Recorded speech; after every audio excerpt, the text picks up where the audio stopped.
Concept clear हो चुके हैं। अब आपको तैयारी करना, रिवीजन करना, फास्ट रिवीजन करना है। जितने टॉपिक अभी तक आप पढ़े उनको क्या करना है, फास्ट रिवीजन करना है। कौन सा टॉपिक है आपका? सेंट्रल एशिया को हिंदी में क्या कहेंगे? मध्य एशिया कहेंगे। मध्य एशिया में अगर कहा जाए तो कुल देशों की संख्या 5। कितनी है? 5 है। पांचों देशों को कैसे याद रखेंगे? ध्यान रखेंगे, डबल के, डबल टी और यू से। कैसे याद रखेंगे? यू से। देखेंगे तो पहले के का मतलब कजाकिस्तान, दूसरे के का मतलब आराम से बोलो कजाकिस्तान, डरा रहे मैं। देखिए कजाकिस्तान, पहले के का मतलब कजाकिस्तान, दूसरे के का मतलब किर्गिस्तान। अब बोले, अब आवाज ही नहीं आएगी। देखिए चलिए, किर्गिस्तान क्या है? पहले टी का मतलब, दूसरे टी का मतलब तुर्कमेनिस्तान, फिर यू का मतलब, यानी इस तरीके से पांचों देश आप समझ गए। क्लियर है? अब अगर हम बात करें इन पांचों देशों की राजधानी की, तो कजाकिस्तान की राजधानी नूर सुल्तान, किर्गिस्तान की राजधानी क्या? बिश्केक, तजाकिस्तान की राजधानी क्या हो गया? दुशानबे, और फिर तजाकिस्तान की राजधानी दुशानबे, तुर्कमेनिस्तान की क्या होगा? अशकाबाद, फिर उज्बेकिस्तान की ताशकंद। इस तरीके से हो गया। चलिए इसे हम आकर के मैप पर देखते हैं। किस पर देखते हैं? मैप पर देखते हैं। देखिएगा, ये आपका वर्ल्ड मैप है, राजनीतिक मैप है, पॉलिटिकल मैप है। देखेंगे सबसे ऊपर आपका क्या दिख रहा है? कजाकिस्तान। क्या दिख रहा है? कजाकिस्तान के नीचे क्या दिख रहा है? किर्गिस्तान दिख रहा है दूसरे नंबर पर। उसके नीचे आपको क्या दिख रहा है? फिर क्या है? तजाकिस्तान। तजाकिस्तान के अगर पश्चिमी तरफ चलेंगे तो क्या बनेगा? तुर्कमेनिस्तान। तुर्कमेनिस्तान, इन चारों के बीच में आपको क्या दिखाई देगा? उज्बेकिस्तान। क्या दिखाई देगा? उज्बेकिस्तान दिखाई देगा। अब इन सभी देशों की बात करें तो सबसे पहली बात, ये जो अगर बात करेंगे कुछ डेट की, कि 1991 के पहले ये जो पांचों के पांचों देश थे वो किसके पार्ट थे? यूएसएसआर के पार्ट थे। किसके पार्ट थे?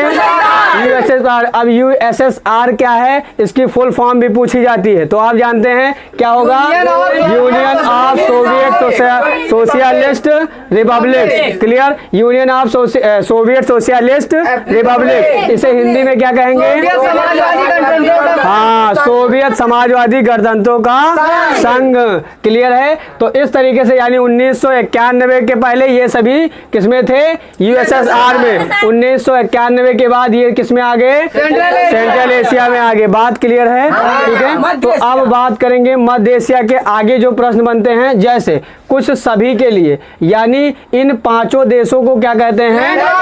लैंड लॉक कंट्री कहा जाता है। लैंड लॉक कंट्री क्या है? जिसके जो किसी भी तरफ से किसी सागर से घिरा ना हो। ऐसा देश जो किसी भी तरफ से किसी सागर से घिरा ना हो। जैसा कि आप मैप में देख रहे हैं, ये किसी भी सागर से घिरा हुआ नहीं है। ये पांचों के पांचों देश किसी भी सागर से घिरे हुए नहीं है। दूसरी बात, ये पांचों के पांचों देश जो है वो मुस्लिम मेजॉरिटी के हैं, यानी मुस्लिम बहुमत के देश हैं। यानी ज्यादा संख्या किस धर्म के लोगों की है? मुस्लिम लोगों की है। क्लियर है? यानी इस्लाम धर्म के लोग ज्यादा रहते हैं। जी क्या है बोलो? हाँ, तो इस तरीके से क्या हो गया? फिर अगला क्वेश्चन क्या आ गया? ये देख पा रहे हैं कि यहाँ पर अगर हम बात करें तो देखिए कि एक सागर आपको दिखाई दे रहा है, कैस्पियन सागर। इसका नाम कैस्पियन सागर है, मगर ये सागर नहीं है, ये लेक है। क्या है? लेक है। तो ध्यान रखेंगे, ऐसा ना आप सोचिए कि इसका नाम कैस्पियन सागर है तो ये सागर है। ये केवल नाम इसका सागर है, मगर सागर। जैसे क्या कहते हैं, नाम क्या होता है? पहलवान। और देखने में मुझ जैसा क्या होता है? सूखा साखा जैसा होता है, कि एकदम देखने में कि हवा चले तो उड़ जाए, लेकिन नाम क्या है? पहलवान। तो इस तरीके से इसका नाम तो सागर है, मगर ये सागर नहीं है, ये एक लेक है, यानी झील है। क्लियर है? तो ध्यान रखेंगे, तो कैस्पियन सागर यानी ये झील है। क्या है? लेक है। ये दुनिया की सबसे लंबी लेक है, यानी झील है। क्या है? झील है। तो वो आपकी यानी दुनिया की सबसे लंबी झील किसे कहेंगे? कैस्पियन सागर को कहेंगे। किसको कहेंगे? क्लियर है? ये कैसी झील है? सॉल्ट झील है, सॉल्ट लेक है यानी नमक वाली झील है। क्लियर है, बात समझ पा रहे हैं। अब बात करेंगे कैस्पियन सागर का स्ट्रक्चर, एक छोटा सा इस मैप से हमने निकाल करके बोर्ड पर बना दिया है। देखेंगे कैस्पियन सागर कितने देशों से घिरा हुआ है? 5 देशों से। देखिए किस तरीके, बिल्कुल मैप जैसा बना हुआ है। सबसे इधर अगर बात करेंगे तो उसके बाद कौन सा? तुर्कमेनिस्तान। कौन सा? फिर नीचे क्या है? ईरान। फिर उसके बाद आर्मेनिया। उसके बाद रूस, जैसा कि मैप में आप देख सकते हैं। अब ये हो गया। अब बात हम करेंगे अलग अलग देशों से जुड़े हुए प्रश्नों की। तो सबसे कजाकिस्तान की बात करेंगे। कजाकिस्तान मध्य एशिया का सबसे बड़ा देश कजाकिस्तान।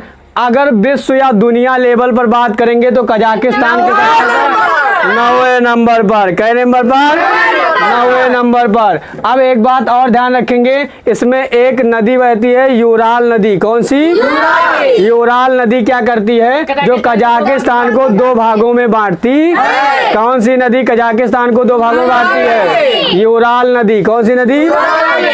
अब आ जाते हैं, सबसे बड़ा तो हो गया कजाकिस्तान, तो सबसे छोटा कौन सा? तजाकिस्तान। तजाकिस्तान मध्य एशिया का सबसे छोटा देश है। बात क्लियर है? तो देखेंगे यानी कज बड़ा और तज छोटा। कज बड़ा और तज कहावत वाली बात याद रखेंगे, कज बड़ा और तज छोटा। ठीक है, अब आ गया पर्वतीय देश की बात करेंगे, यानी किसे कहते हैं? किर्गिस्तान। किर्गिस्तान एक पर्वतीय देश है, मध्य एशिया का पर्वतीय देश है। यानी इस किर्गिस्तान के 3/4 हिस्सा जो है वो पर्वतों से घिरा है। किससे घिरा है?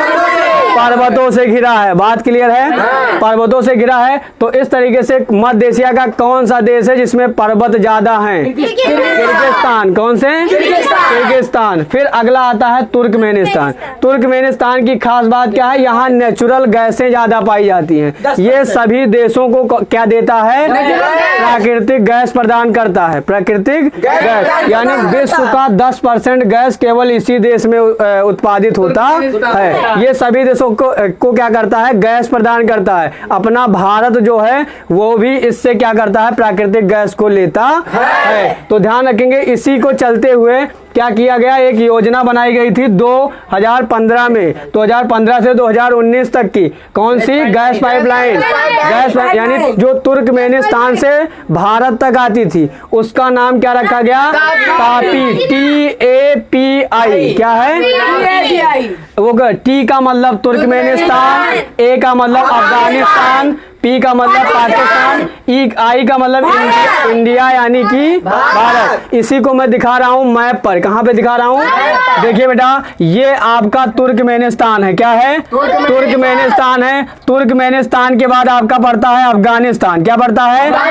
अफगानिस्तान के बाद पड़ता है पाकिस्तान पड़ता है। पाकिस्तान के बाद क्या पड़ता है? तो इसीलिए TA, ठीक है, PI तापी, इसीलिए इसे तापी योजना यानी तुर्कमेनिस्तान से भारत तक की जो पाइपलाइन बिछाई गई गैस पाइपलाइन, उसे किस योजना के नाम से जाना?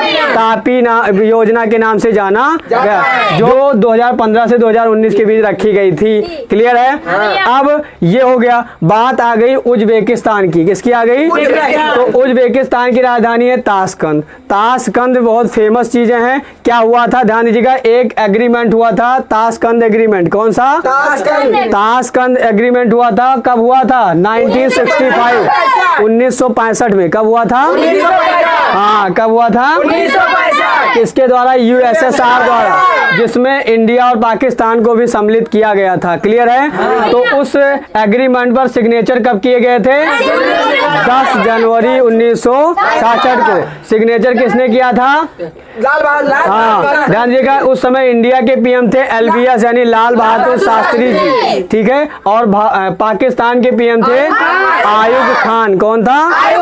आयुब खान। तो ध्यान दीजिए, 10 तारीख को क्या, 10 जनवरी को उन्होंने साइन किया और 11 जनवरी को हमारे प्रधानमंत्री, माननीय श्री प्रधानमंत्री कौन? लाल बहादुर शास्त्री जी की क्या हो गई? मृत्यु हो गई। जैसा कि इतिहास में बताया गया था कि किसी समझौते के दौरान विदेश में हमारे देश के प्रधानमंत्री की मृत्यु हो जाती है और हमें कोई भी जानकारी नहीं होती है। ये देश में काफी चर्चाएं इतिहास में सुनने को मिलती हैं। ठीक है, तो ये पॉइंट था। ये सेंट्रल एशिया से जुड़े हुए सारे पॉइंट थे। चलिए थोड़ा मैप पर आते हैं। आपसे प्रश्न कैसा किया जाएगा, जैसे सबसे ऊपर आपका दिखाई दे रहा है उत्तरी तरफ कौन सा, कजाकिस्तान। कजाकिस्तान मध्य एशिया का सबसे बड़ा देश है, क्लियर है।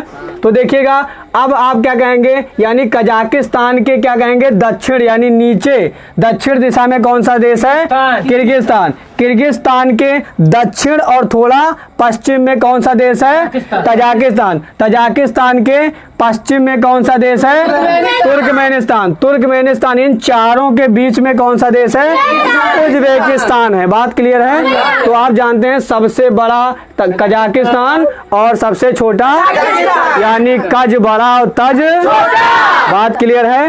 तो इस तरीके से ये सारे पॉइंट आपके रिवाइज हो चुके हैं, कोई समस्या क्लियर है, ठीक है। बात क्लियर है, समझ में आ गया, ठीक है। चलिए जय हिंद जय भारत।